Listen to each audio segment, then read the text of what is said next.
Looking at this lush, vibrant bush of green asparagus, how long do you think it has been growing? 1 year? Or 2? What if I told you this crown is over 5 years old? It's hard to believe, right?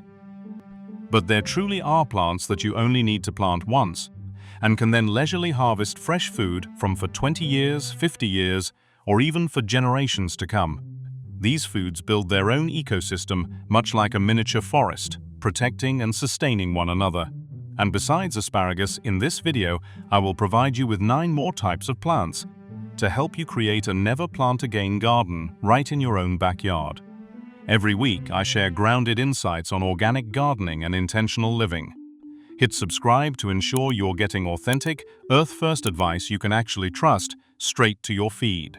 Before diving into the details of these 10 tree species, you must keep one rule in mind. You have to place each tree in the right spot. Since these trees will be with you for decades, you cannot simply pull them up to change their location as easily as you would with short-term vegetables. Their root systems are massive and sensitive, so once they are in the ground, it is a long-term commitment. Therefore, instead of planting on a whim, we must carefully calculate the light requirements and growth space the trees will need over the next 20 years. A correct decision right from the start will ensure you truly enjoy a sense of ease in the years to come. Now let us begin with the first name, asparagus. This vegetable requires you to dedicate a permanent bed at the northern end of your garden so that when the tall, needle-like foliage develops, it does not overshadow the shorter plants nearby. The most critical criterion when choosing soil is that the drainage must be exceptionally good, as even a small amount of waterlogging is enough to rot the precious root system. You need to dig deep trenches, line them with plenty of organic compost, and exercise absolute patience during the first 2 years by not harvesting any spears. This helps the plant concentrate its entire energy on building a massive root system that will allow you to reap the rewards continuously for the next 30 years.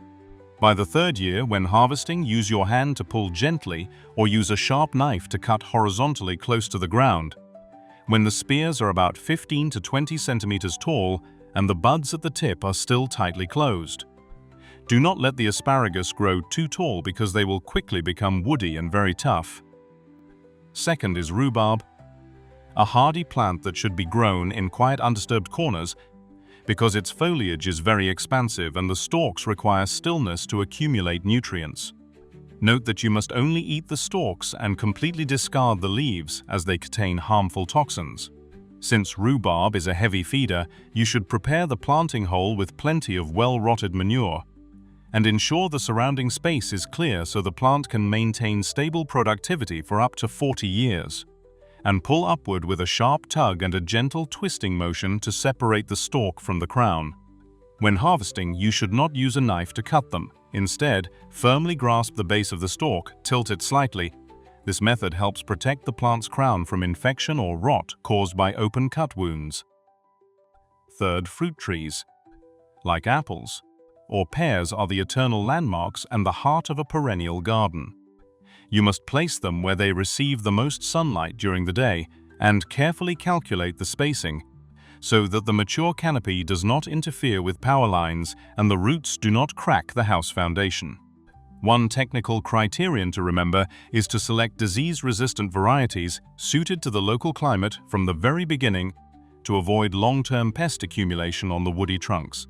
Meanwhile, perform annual pruning to keep the trees airy and ensure large, uniform fruit. When harvesting, pick the fruit just as it ripens on the tree to ensure the best sweetness and crispness.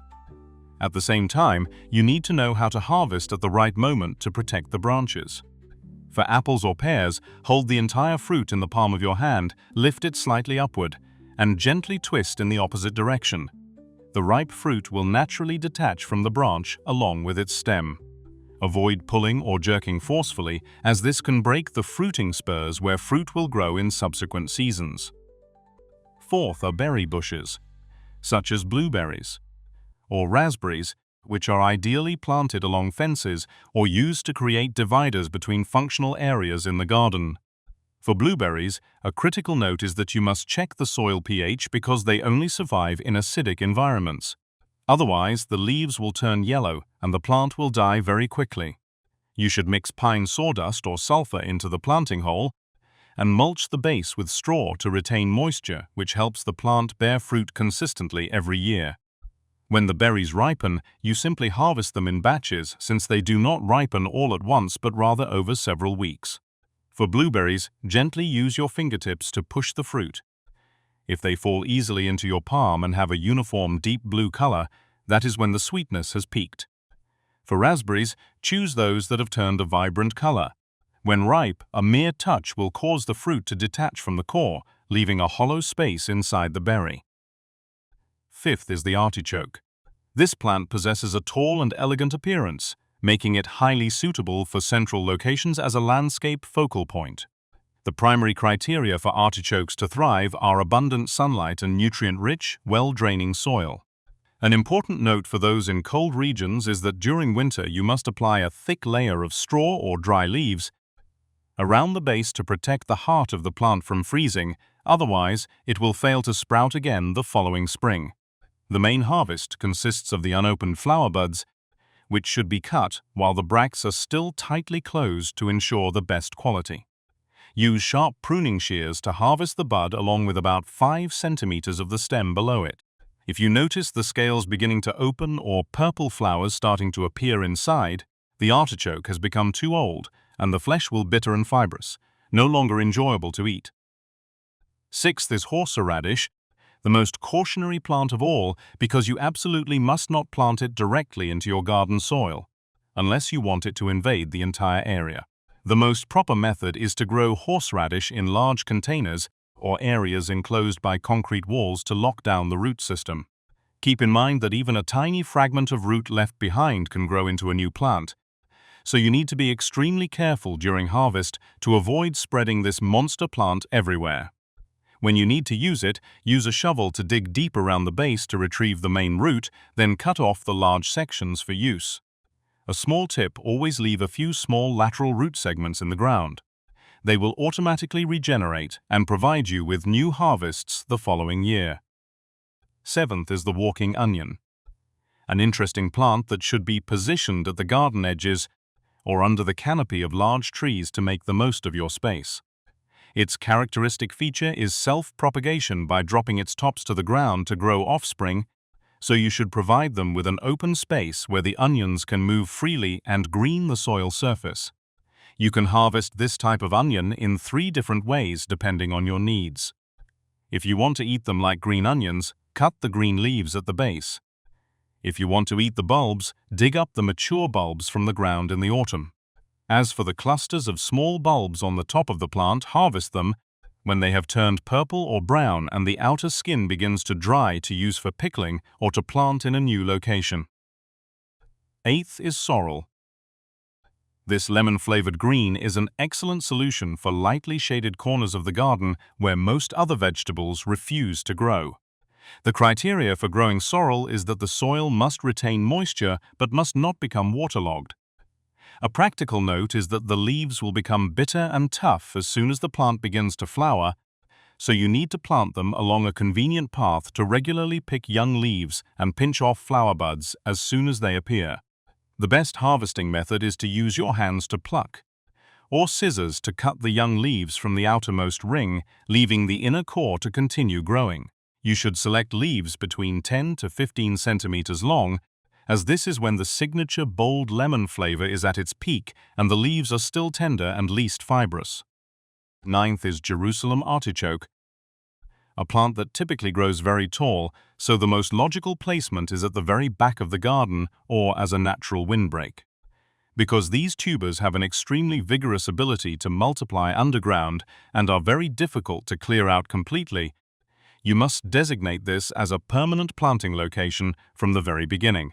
A small culinary note is that some people may experience bloating when first eating this tuber, so be sure to harvest and use small amounts before gradually increasing the quantity. The ideal harvest time is after a few autumn frosts, as the cold converts the starch in the tubers into sugar, creating a sweet and nutty flavor. Use a hoe or shovel to gently dig around the base of the plant to lift the cluster of tubers just like harvesting potatoes. Note that you should only take the large tubers and leave a few small ones in the ground so the plant can continue to regrow next spring. Finally is Good King Henry, a medieval treasure that prefers the dampest and shadiest corners of the garden. Since the seeds of this plant have a very low and erratic germination rate, it is important to note that you should start with seedlings or by dividing the roots of a healthy mother plant. Once it has taken root and settled into that shady spot, it will stand firm and provide continuous greenery for up to 15 years, with almost no requirement for any sophisticated care or fertilizer on your part. You can pick young leaves or shoots in batches, similar to harvesting other perennial greens. In early spring, cut the young shoots when they are about 10 centimeters tall to cook like asparagus. By summer, pick the young leaves to eat like spinach. Finally, the small green flower buds can also be harvested just as they emerge to be prepared like broccoli.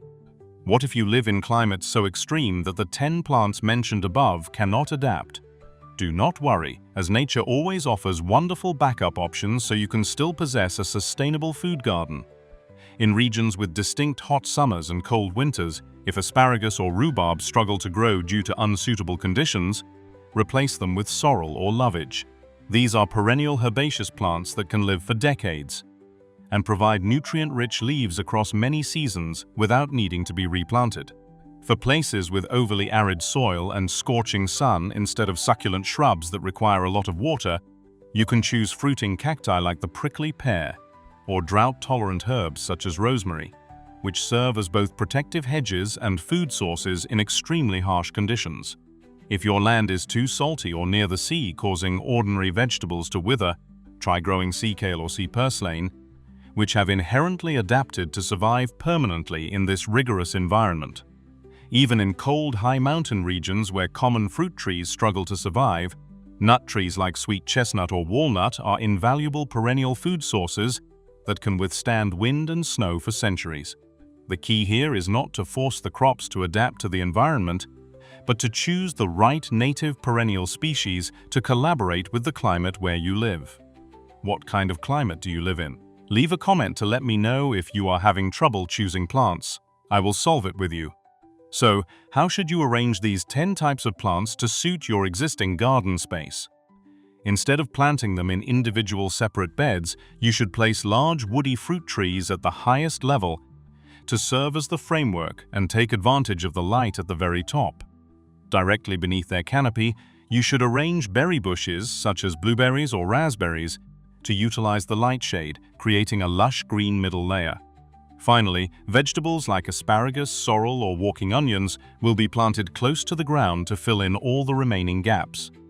This clever arrangement helps the plants shield one another from wind and storms, keeps the soil consistently moist, and naturally suppresses weed growth. If you need a more visual representation of how to implement this layout in practice, please watch the attached video for easier application.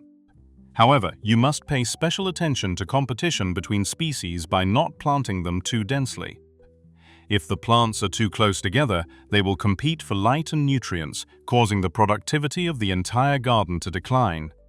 Since these are perennial plants and their positions cannot be changed annually, you must replenish the soil's nutrients by spreading a layer of compost around the base of the plants every autumn or spring. If you want to utilize the weeds in your own garden to make compost at home, please watch the video I have attached. It will provide you with a completely free composting method. A never replant garden is not a lazy garden but a smart one. You will face the weight, new types of pests, and the permanence of plant locations. But in return, you possess a sustainable, free, and everlasting food source. The best time to plant was 20 years ago, but the second best time is today. Plan every hole you dig very carefully, and the garden will feed you for the rest of your life. Thank you for watching the entire video. If you found it useful, please share it with those around you. See you in the next video.